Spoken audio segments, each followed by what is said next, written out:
back to the Burlington County Sports Network's coverage of two-a-days. I'm here with Northern Burlington coach John Reising. John, how's everything going so far in training camp? Everything's going well. We've been semi-healthy. We lost one of our starters for a little bit, but he'll be back.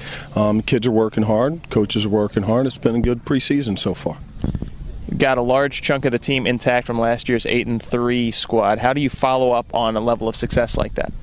I mean, we have some holes we need to fill, and we got to find those kids during this camp period. We also have to have their backups ready to play. This is high school football. You're going to get a kid dinged here or there, and we need to make sure we're solid not only with our first-team kids but our second- and third-team kids as well. Kenyatta Green was one of the best running backs in New Jersey last year. Lost him to graduation. How are you going to replace his production and his touches? I think we're going to find like 2 or 3 kids that can do what he did. Kenyatta was a special athlete. There's no doubt about it. But we do return a core group of our skill kids, and with some of our freshmen and some of the kids that have matured over the past year, I think we'll be okay. First opponent for your team this year is Willingboro. They've got a new coach, new scheme, new system potentially. What kind of challenges did they present for you? No, I mean, they're Willingboro. No matter who coaches them, you got a ton of great athletes down there, a ton of hard-hitting kids, physical football team. You got to make sure you are well prepared for what they can do to you. And we just got to play sound both offensively, defensively, and in the special teams game. What position group do you see your team being built on this year?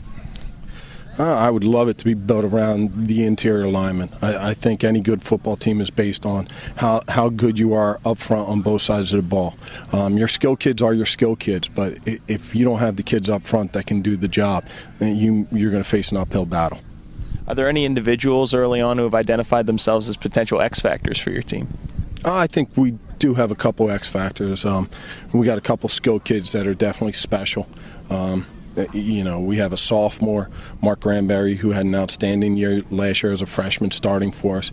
Marsha Terry, who's another skill kid that, is just doing an awesome job. Lawrence Gardner, Victor Lopez, Tyler Odell. We have a lot of skill kids that can help us out. But the big thing is getting those kids up front to gel and work as a team and allow those athletes to make the plays they can make. John, if you were going to call this team a success a calendar year from now, what will have had to have happened on the field? What's your definition of the success? I think for us, a success is going to be how they work together. Whether it doesn't matter about wins and losses, and we tell that to them all the time. It's what type of team they're going to be, what type of kids they're going to be, what kind of family members are they going to be? How are they going to treat each other inside the locker room, inside the school, everything like that. That's what it comes down to.